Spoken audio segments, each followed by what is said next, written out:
really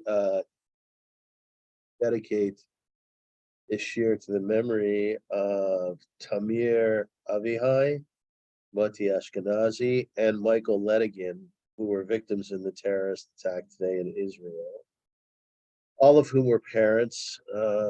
One of them made Aliyah about 5 years ago, and yeah, it's just rough when it's, I feel as though, and I often say this and I write about it, that, in many ways, the Israelis are on the front line of the Jewish people, of our people. And we have to be cognizant of that. Things can get a little bit hairy in Israel, and clearly they did today. So Zachrenu Livracha, they should rest in peace, and their families should find peace as they move forward. And there should be peace in Israel and everywhere in the world. The topic that we're speaking of tonight is so it's called the history of humanitarian responses around the world, or in Israel. I actually want to broaden it to Israel because there's a lot to talk about, not only in terms of Israel, but in terms of diaspora response, humanitarian needs, and also the partnerships that have been established between Israel and diaspora organizations. I do want to say that it's, indeed, this is the fourth of our classes, and it's been a pleasure as always. This is the second series that we've done, and I really, really enjoy doing it. So I want to thank Beth David for this opportunity and for your loyalty to this year. Thank you so much for coming out every week. It means an awful lot to me, and I really enjoy sharing with you folks. And God willing, we can do that well into the future. Does the light behind me bother you at all? Does it bother anybody? No, we're okay. Okay. Okay, very good. Thank you. So let me start off by sort of setting a context here. One of the things that's clear to all of us is the Ahavta l'reacha kamocha, and we've spoken about that throughout our series, not only this one, but also the first one. It's the idea that one should love your brother, your sister, as you love yourself. And there's a lot of discussion around that imperative. That Jewish imperative is to, as an example, you have to love yourself before you can love others. It's just not. It's not possible from a psychological point of view. If you don't love yourself, it's very hard to love your friends. It's very hard to love your children. You have to embrace yourself, and that is the first stop. So when the Torah tells us "V'ahavta l'reacha kamocha," it's taking it in steps, and the very first step is to recognize who you are as a Jew, as a human being, and to embrace yourself as such. That's not an easy thing to do. We all know that. We've probably all been in therapy. Put up your hand if you're in therapy. No, I'm just kidding. I actually am here. And it's one of those things that you have to work on constantly throughout your life. That being said, at the very, very core of our Jewishness, of our Jewish people, is that imperative. Now, we are right now in Sefer Bereshit, in the Torah, and this week is Parshat Chayei Sarah. Last week was Vayera, and it's all about Avrum and Sarah. And we find that within the parsha, we all know that Avram was standing by the Petach Ohel Moed, the Petach of the opening of his tent, Petach Ohel, and he was in pain, and he was in pain because he had been circumcised. All the men here will understand that. And therefore he was sitting, but because he was a man of chesed, of kindness, of caring, he was looking out to see if anybody would come by whom he could help. That's a very interesting thing, because generally when we're in pain, the last thing we want to do is to give to somebody else. But I would argue that Avraham and Sarah both had a drive to give of themselves to others. It's a very interesting thing. If any of you were social workers at any point in your life, or caregivers at any point in your life, you may have asked yourself, am I helping these people for them, or am I helping them for me? And that would be a bit of a sort of a fight within all of us. Sometimes I feel like when I go over and do something nice for someone, I really feel as though I'm doing it for myself, you know. The outcome is most positive, as we see with Avrum, that he indeed did go out to the three malachim, to the three angels. And we notice in the Parsha, last week's Parsha, Vayera, we notice that some of the key words that are used are Vayaratz, Sarah ran, and Vayimaher, and they responded quickly to the needs of the malachim. And again, you have to ask yourself, each word in the Torah is important. So therefore, what's going on here? Why are they scurrying about so much? You know, why are they running about to make sure that they get the calf that was Yishmael, that Sarah kneads the bread, that Abraham actually cleans their feet, and it's all done sort of in a flurry, through a flurry of energy. So at my class on Sunday night here in the building, I asked two of my students what that was all about. One of whom is Rhoda, and Rhoda Feldman, Rhoda, her last name, right? I think you said it, Barbara. Correct. There you go. And the other is Thelma Feldman. And I said, when you create an environment for people to come over to your house, are you hurried about it? Do you do it quickly, right? Do you sit them at the table and make every effort to ensure that they are comfortable and ensure that very quickly they are fed? Who likes to do parties at home here? So Heather, what sort of energy do you exude when you, let's talk about family first, okay? Family's coming over, let's say Pesach Seder. Are you relaxed, moving slowly, or are you at super speed? I'm on super speed Why is that, Heather? because I want it to be perfect for everybody. And I want to make sure that everybody's happy, fed well, that kind of thing. Yeah, right, exactly. And you're going on the premise that people who are coming over are hungry, right? Yes, absolutely. They're hungry, right? Now here's part B of this question. Is your energy different for strangers than it is for family? No, It's not. no, Anybody else? I didn't give you the right answer. No. There's no right answer. I'm just curious about how people do this, because I think we can learn from the Parsha that way. Barbara. I have to agree with Heather. I'm concerned and anxious no matter who's going to come over, and hopefully enjoy a meal and be satisfied. So both family, friends, and acquaintances, to me, get the same kind of anxious treatment. Anxious treatment, yeah. So my sister Etty, who lives in Jerusalem, I talked to her about this week, and she said that indeed, that her energy for, we'll call them strangers, but we mean people she doesn't know so well, is different than it is for family. So I asked her to explain that. She said, look, when I have family coming over, and she does this regularly, she's very hospitable. She's constantly making meals for her family, and there's a big family, Kanina Ora. She says, I don't go out of my way as much to impress them. I said, how do you mean? She said, well, I might use like paper dishes. And I said, and when you have guests over, let's say from shul, someone you don't know so much, how does that play out? She said, I'll probably use my good dishes, right? And her reason for that was because she felt as though there was less impressing to do when it comes to family. Does that jive with anybody here, or is my sister just really selfish? Sure it does. It does, Mary?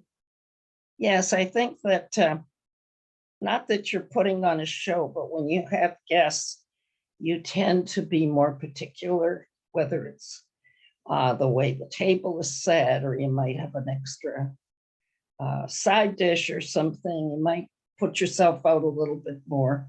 And I think you're a little more nervous or stressed out than when you're just having your family.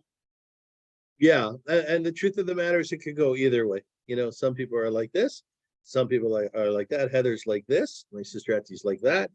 right? And there's no right or wrong answer. It's just a very interesting thing to look at because the Torah does ensconce itself in this environment of hospitality. And one of the things we take away from Avram and Sarah is the idea of chesed, of kindness, of hachnosos orchim, right? Of inviting guests into our home, of mevaker chole, which is visiting the sick. And the final thing is rizim makdimin lemitzvot. The Torah constantly says vayashkem Avram baboker, and Avram got up early in the morning. And it's not only by Avram, it's by other people too. And the Meforshim asks, well, why are you telling me vayashkem Avram baboker? Why do I need to know he got up early? The reason is because of zrizim makdimin lemitzvot. You know, when you're in bed in the morning and you think to yourself, oh, there's this mitzvah that I need to do, right? Well, then maybe watch Negelwasser, you know, or say Modani or say Shema, or you have to jump up and make sure that your children or your grandchildren are fed. So you jump out of bed. This compels you to get up very, very quickly. And we see with Avraham and Sarah and Yishmael that Zrizim Makdim in the mitzvot. And this is an important concept in Judaism, that when it comes to responding to God's will and to God's mitzvot, you have to jump to it. So why do I give this as a preface to our topic tonight? Because in essence, when we speak about the biblical characters, we're talking about people who were of very high moral value. And generally, I think it's safe to say, if you disagree with me, please let me know. I think it's safe to say that when we talk about people of high moral value, there's a few things that come to mind. And one of them is, what do they do for others? What is their approach to bein adam lechavero, right? We know there's bein adam lamakom, which is our relationship with God. We know there's bein adam la'atzmi, our relationship with ourselves. But of course, there's the other one, which we say on Yom Kippur is the most important one to deal with. That if you've hurt somebody, you have to speak to that friend of yours, which is bein adam lechavero. It's key to Judaism, and there is a lot of discussion around it and the models that we subscribe to within Judaism, which are very progressive in nature, very progressive in nature. The idea, even the idea that Avraham stood at the opening of his tent when God had come to visit him. Like, is there anybody here, if God came to visit you and a stranger knocked on your door, would you leave God? Anybody here? No, I wouldn't, but Avraham did. And the truth of the matter is that God was good with it. And the Torah says, the Talmud says, I think it's in Shabbos, the Talmud says that greater is the response to helping others, strangers, than it is to responding to God. That's a beautiful model. And when we take a look at the humanitarian response of the Jewish people around the world, we see that in essence, that is very much what we subscribe to.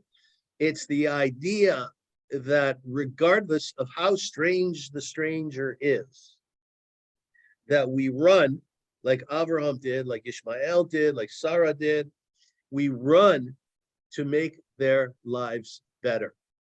And I'll give you an example just to push the topic forward.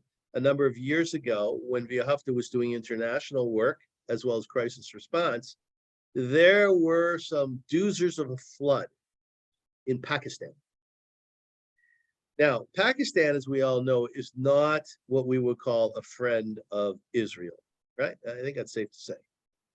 And yet, we decided at Via Hafta that we were going to respond to as many people's needs as possible in order to make their lives better. Now, not everybody agreed with that.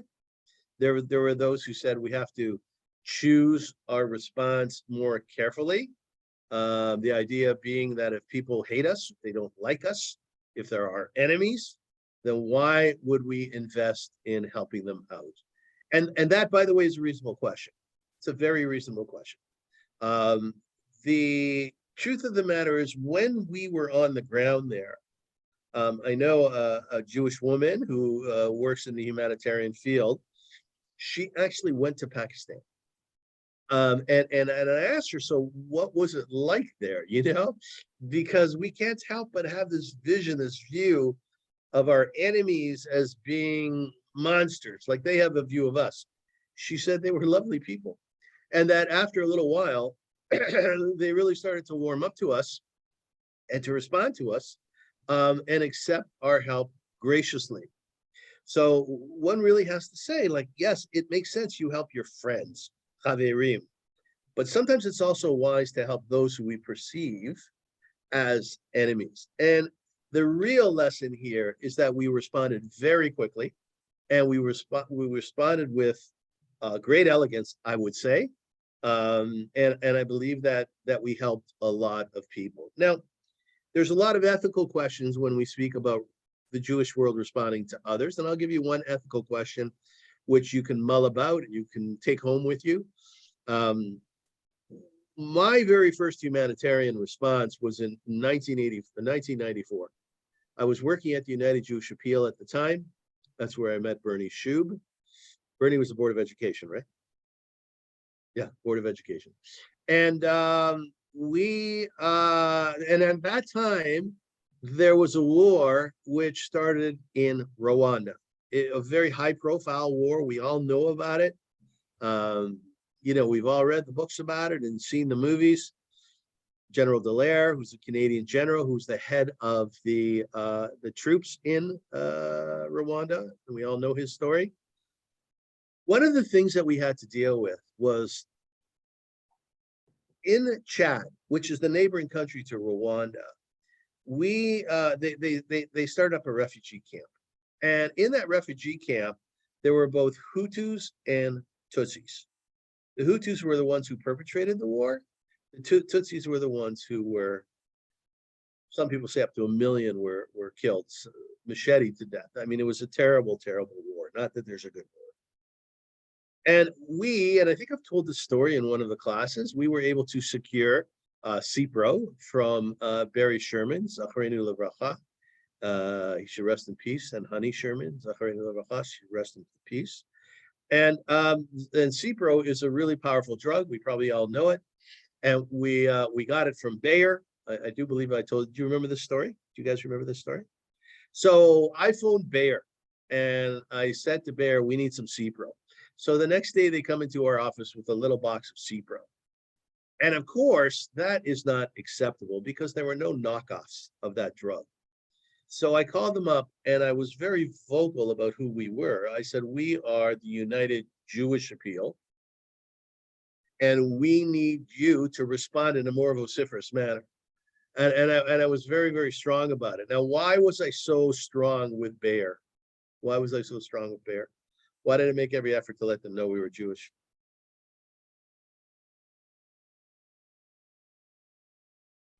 Now, Cyclone B, right? We all know it, right? Cyclone B was used in the ovens, and it was a gas, right? Who made Cyclone B? Bayer. Yeah, that's right, Bayer.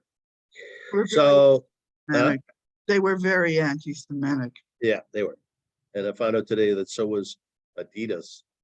Anyway, so one of the things so we asked them to respond more powerfully, and the next day there's a whole skid of drugs that came into our office, Cipro, and we shipped them over to Chad with the team that we sent, and it was really quite something. Now, one of the ethical questions that we had working together with the Israelis, because everywhere we went, the Israelis were there. And the fascinating thing about our Israel is that they're always the first ones in. Always the first ones in, within 48 hours. And what do? They set up medical tents, like these enormous tents. What happens in times of war, there's a lot of women who give birth because of the stress, right? There's surgery that needs to be done because unfortunately, shalom neda, people lose limbs. So the Israelis go in there and they do tertiary care, and they help people on that level. And when they leave, when they see that their job is done, they leave the tent over, right? Then they leave the pharmaceuticals over. This is our Israel. And I remember that we sent a photographer over to Chad, and he took some amazing pictures of an Israeli pharmaceutical box by the side of the road in Chad, obviously with Hebrew on it. Really, really touching picture. But the question that we had to ask, and again, I want to throw this in because it's a fascinating question. It's well worth thinking about. We tended to both Hutus and Tutsis. Now, the question that we had to ask ourselves was, the Hutus were the murderers, like people who came into our tents, like Avrum's tent, were individuals who may have wiped out an entire church of people, like dastardly, terrible things. And we have to ask ourselves, okay, how do we divide up the CPRO? Who do we give it to? What is our response? Now, everybody knows that doctors sign on. When they sign on, they swear to the Hippocratic Oath, which is we help people who are sick, right? But on the ground, things are a little bit different. It's not so black and white. So that's one of the issues that we had to deal with as to who would get the CPRO. Most doctors whom I spoke with would tell you, and these are Jewish doctors, will tell you, well, we gave the CPRO to the people who were most sick. And I don't know if you agree with that or not. I don't know if you think that's a wise thing to do or not. But when you're in a refugee camp, or when you're on the ground and things are going very, very quickly, one has to respond, and there we have to put sort of a value system in place. So just to let you know that there are major But that's the same way when a terrorist in Israel, if he lived, like the one today was murdered, was killed, they take them to Hadassah, and Hadassah will treat them just like anybody else. Yeah. Did that ever irk you at all, Ruth? Yeah, it does if sometimes, but It does, right? It irks me but too. I mean, But my cousin Nina is a nurse in Hadassah, and she tells me about it. Like, they look at the individual, this is a human being, and therefore they have to be tended to. And all the political stuff and so on is put by the wayside. When you express it in those terms, there's some sense to that. But I would also guess, by the way, that when we're talking about a medical response to individuals, terrorists, through let's say the IDF Medical Corps, nobody speaks about it, and they shouldn't speak about it. But I'm going to guess it's not that cut and dry. I'm going to guess it's not that cut and dry. A Jewish person comes in and a terrorist comes in. I think that probably some doctors make a very quick decision about who they're going to give their resources to. My experience in life is such, and I've worked on a lot of humanitarian responses around the world. When we speak about Jewish and Israeli humanitarian responses, we should all have an incredible amount of nachas, which I believe we do. I think that one thing that everybody can agree on, just regardless of their denomination, is that when we wake up and a bomb goes off in Kenya, in the American embassy, and we hear that the Israelis have landed there and have offloaded their medical tents, each and every one of us has great amounts of nachas. And the reason that we have great amounts of nachas is because I think we're all infatuated with the professionalism and the dynamic mode in which they work, the Israelis. They're so spontaneous, yet everything is so in order, not as though there aren't mistakes made, but because their backs are always up against the wall, how they learn in the IDF is to respond quickly, efficiently, and creatively, right? And it's well known that in the army, if there's a soldier, let's say he is very low darga, he has very few stripes, and he says, no, we shouldn't be doing this, this is not correct, that he has to be listened to, right? When we went around the world and responded to crises, and when I say we, I mean via Hafta, as I said, there were always organizations whom we worked with, the Israelis, as mentioned, who always did a magnificent job always very unselfish. If you needed something, they would share it with you. There was never any tete-a-tete. There was never any fights or arguments that I can remember. Things worked very fluidly. But there were a couple of other organizations that are well worth mentioning. Another Israeli organization, which was started in 1994, is called Israel Aid. And Israel Aid was started by Shachar Zahavi. Well, maybe it was a few years later than 94. Okay. Shachar saw the need for an Israeli humanitarian response outside of the idea. So what he did was he started to put together organizations within Israel who could respond in a humanitarian way. Now, that coalition didn't work all that well, and that's not the only coalition that doesn't work all that well in Israel. Coalitions seem to have their challenges in Israel, right? God willing, this one will work. I don't know. And eventually what happened was Israel Aid sort of became the pivotal or the main focus for a response to the needs around the world. And Israel Aid was everywhere, everywhere. Even here in Canada, you'll remember in Fort McMurray, I believe it was called, Fort McMurray. You remember it was the fires, right, Celia? Fires in Fort McMurray, right?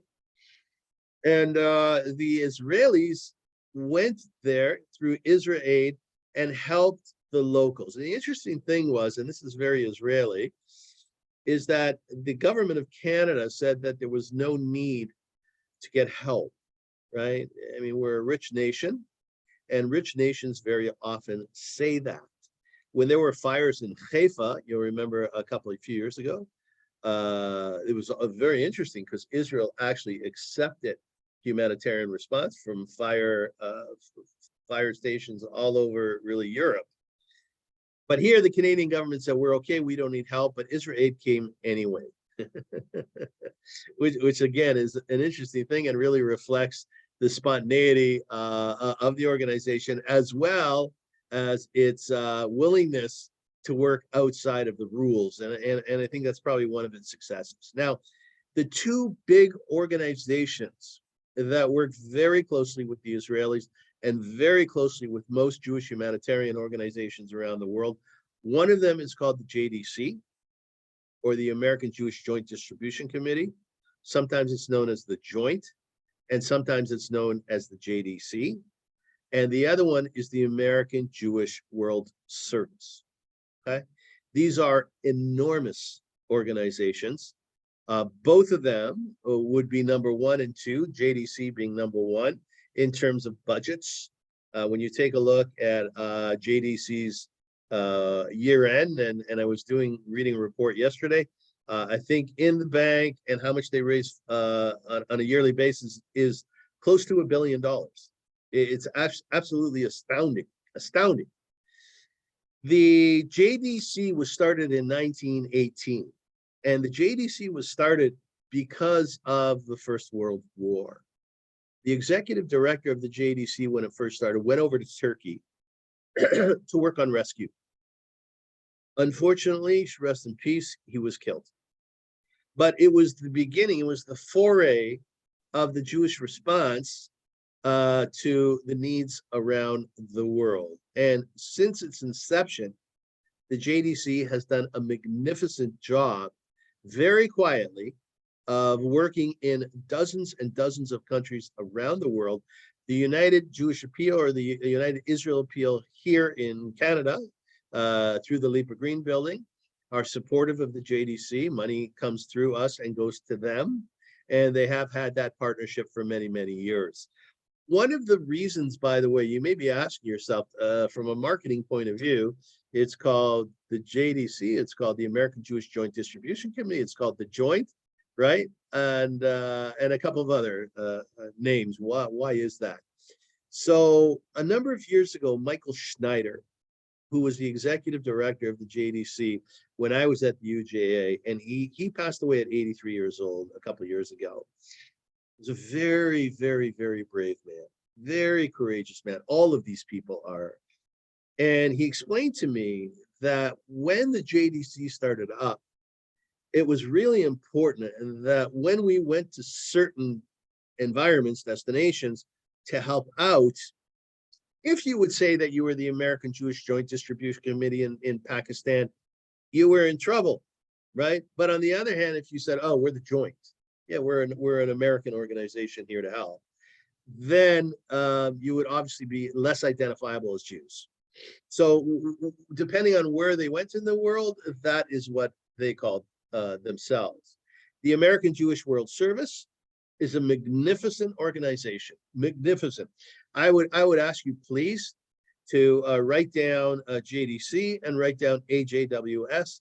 And when you have some time, when you're surfing on the internet, go to their websites, because you will have so much nachas from these organizations in terms of the projects and the programs that they have undertaken over the last many decades. The AJWS not only operates in crisis response environments like Haiti. We were all in Haiti. Everybody was in Haiti. The JDC was in Haiti. The AJWS was there. Shachar was there through Israel. The Ahafta was in Haiti. Everybody was in Haiti.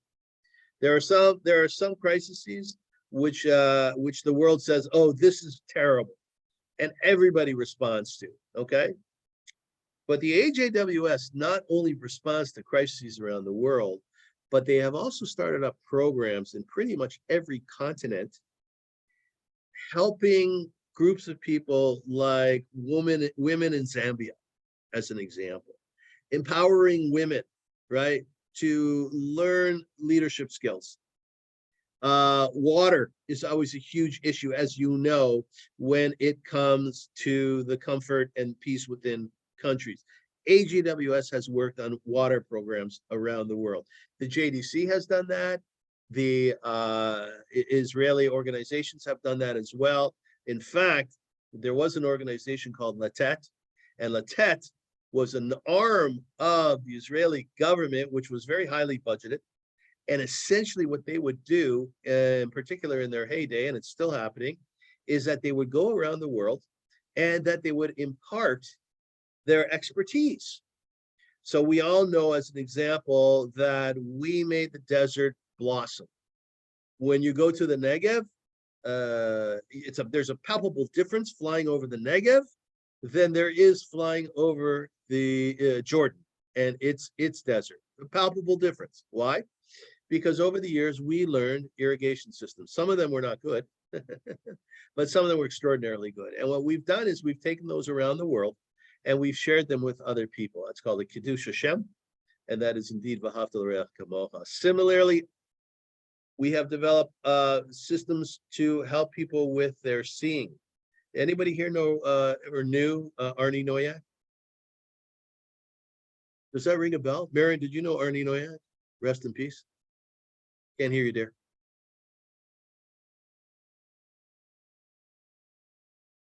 I'm assuming your answer is yes. Yes, was a doctor, He was. and I knew At Mount Sinai. Yeah. And he also started up an organization called CISPO. And CISPO did exactly that. They were involved in, not I, but in ears. Arnie was a very passionate guy. He should rest in peace. And he was very convincing that the way to peace in the Middle East was through CISPO. And I always appreciated his passion. He did great work while he was alive. And quite frankly, CISPO is doing marvelous work through Shana Novak. I don't know if any of you know Shana Novak. She's in Israel right now. She's a medical doctor. She's a PhD. She's a very, very prolific individual. And she has taken over from Arnie and doing work in the Middle East with Palestinians, with Jordanians, in terms of hearing. So you have these organizations who have worked for many, many years together, and sometimes, by themselves, working in environments that have been very, very treacherous. One of the stories that I like to tell, and I'm not sure if I told this group or not, you can let me know. I'll probably tell the story, but maybe not in as much depth if I've told it already. In 1994, there was a war in the Balkans. And it was an awful war. As I said, no such thing as a nice war. These wars were, I've learned so much about wars over the last few years and working in warring environments. It's terrible, terrible what they did to their own people. Bekitzer, in short, There was a group of Jews in Sarajevo. Did I tell you this story? No. Okay, good. There was a group of Jews in Sarajevo who needed to escape because of the perilous environment there. One morning during the war, after a bomb had gone off in the marketplace in the middle of Sarajevo, we all know that in these environments, like in Israel, there's a shuk, there's a marketplace, right? And everybody goes there to shop. Well, there's a bomb that went off there and it killed a lot of people. Right after that bomb went off, I mean, unbeknownst to us that it was going to blow up, but after it blew up, a convoy of buses drove in to the central environment of Sarajevo. I believe there were 12 of them, okay? And on the grill of those buses was the logo of the JDC. And of course, the logo of the JDC is a menorah, right? And I guess they didn't keep it quiet because sometimes the way the joint works or the American Jewish World Service or the IDF works, sometimes they actually put it out there that we're here to rescue Jews. And obviously they pay a lot of money to do so.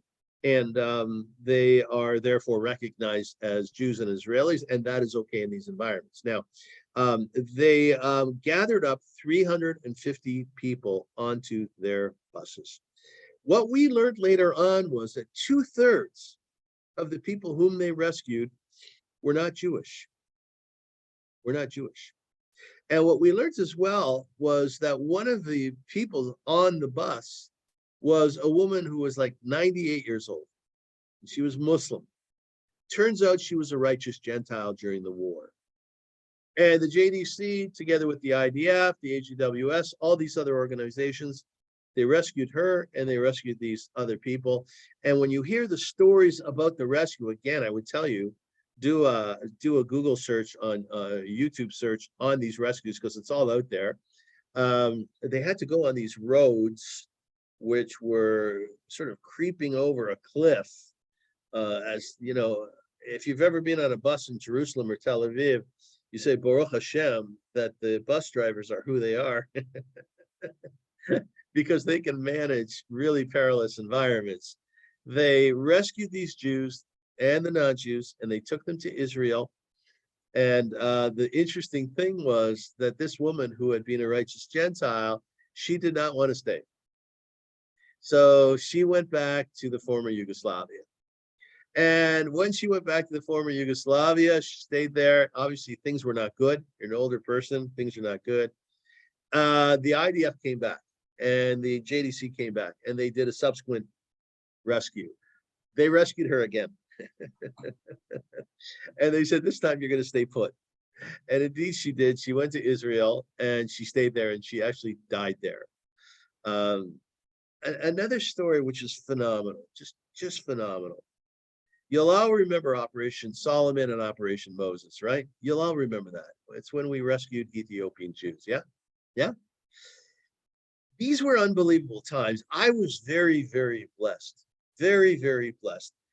And I'm sure Bernie will agree with me to be in sort of the center of this through my work at the UJ. Not that I was the point person, but just to be part of these rescues, sometimes every single week, whether it be in the former Soviet Union and Azerbaijan, Uzbekistan, and Odessa, but also in Ethiopia. And one feels like they are living almost in biblical times.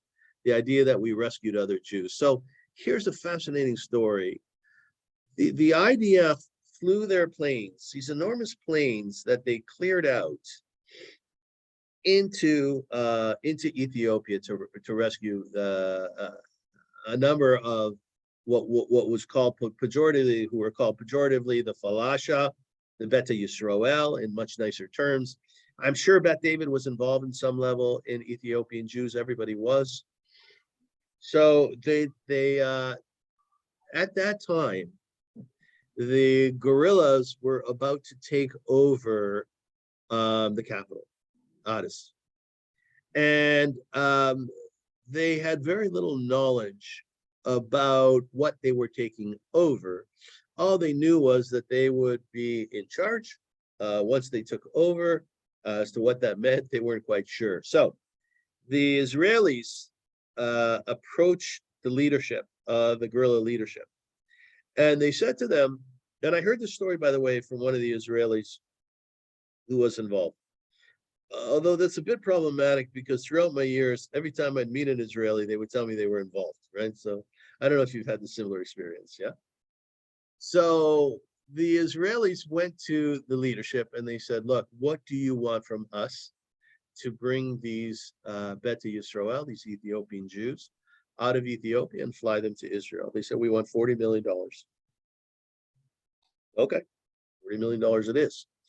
So very quickly, the JDC leadership responded to that by calling back to New York and saying to their people in New York, and when you were part of this stuff, obviously you'd hear about these things later, but it was phenomenal to see how we operate very sophisticatedly, very efficiently.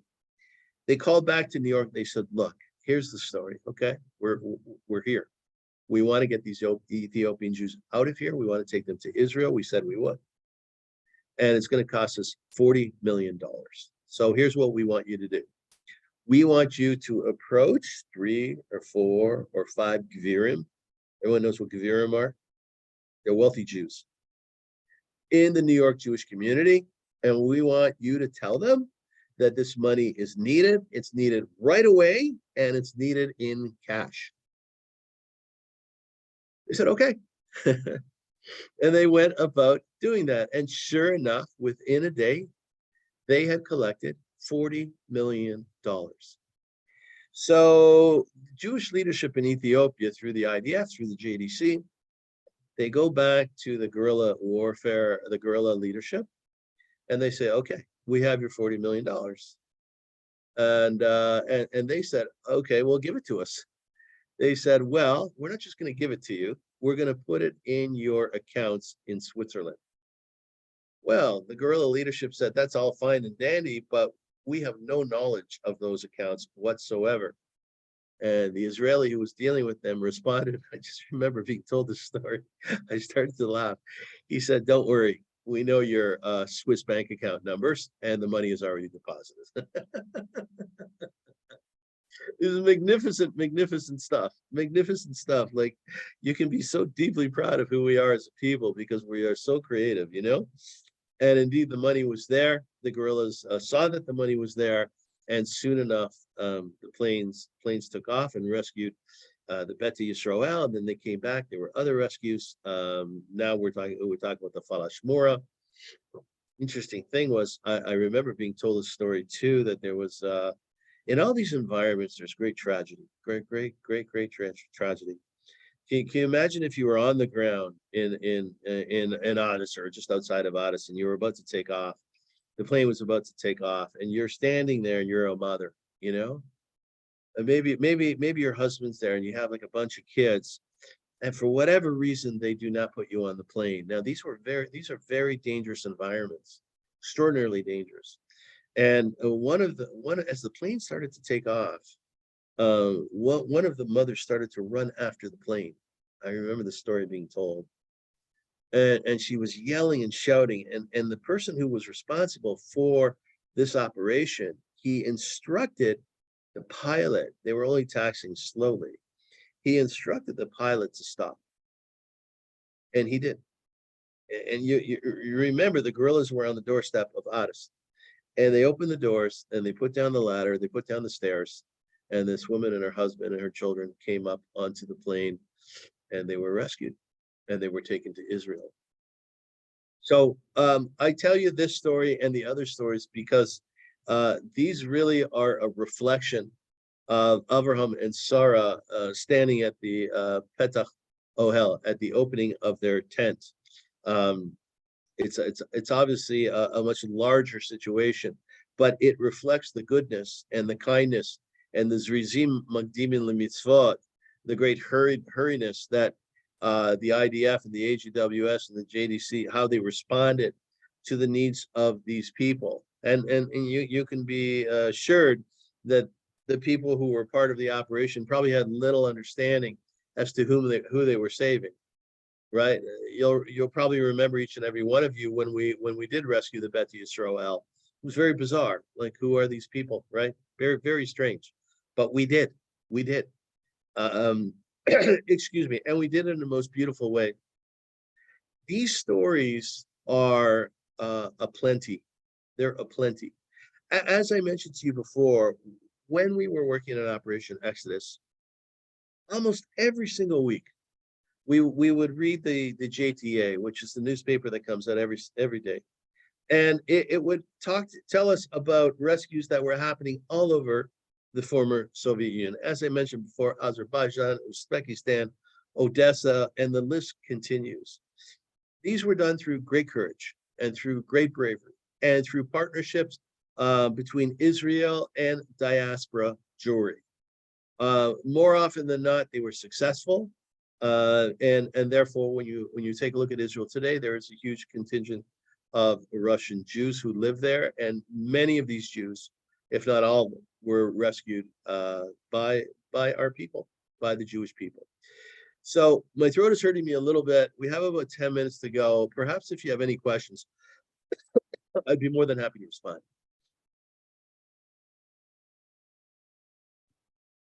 If you don't feel like you want to speak out, please feel free to use the chat as well.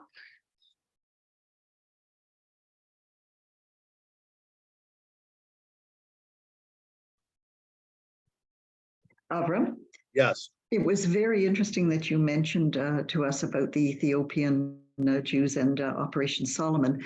Last year, we had Dr. Marugeti, who is actually a physician taking a fellowship at our very own Mount Sinai Hospital here. And he presented to us his story on the escape and the incredible escape through the dangers from Ethiopia into Israel. And it was absolutely fascinating. Yeah, like as I said before, we're a very modest people in our own way. And also, it's very important that so many things are kept quiet for safety, security reasons. But yet, when you have the chance to sit down with Israelis and people who work at these organizations, and you're in a safe environment, excuse me, you will hear stories that will blow your mind in terms of these operations and the rescue. And the stories go on and on and on. The fascinating thing about Israel, and I think you'd all concur, is that you can be sitting in a shul in Jerusalem or Tel Aviv or Haifa, it doesn't matter. Or you can be sitting in a restaurant, or you can be sitting on a bus, and you strike up a conversation with someone who's sitting next to you, and they tell you their story of their involvement in some of these harrowing rescues. And that's happened to me. We're a small country, we're a small people, but we're very, very mighty. And because we're so small, because we're so mighty, we're able to achieve a lot in terms of rescue. One of the things that we have to worry about nowadays is there's about 10,000 Jews in Iran. And it's no secret whatsoever that they basically are being used as hostages, right? You can imagine what the Iranian leadership tells the Israeli leadership in terms of don't mess with us, and if you do, here's what's going to happen. And we all know that the Iranian leadership would do some pretty dastardly things, some pretty terrible things. The other thing that I think we have to be cognizant of is the work that the JDC, the AJWS does in the Ukraine. And I would be remiss if I didn't talk about Chabad. Chabad is a fascinating organization, and we all know that. I mean, not only can you get a meal on Friday night, but if you're very poor in Ukraine and you're elderly, and the chances of you being poor if you are elderly are very, very high, you're not alone. You're not alone, because you have these Chabad rabbis and these Chabad Hasidim running around the major cities and smaller cities in the Ukraine, even now during the times of war, helping individuals. So, I mean, kol hakavod to Chabad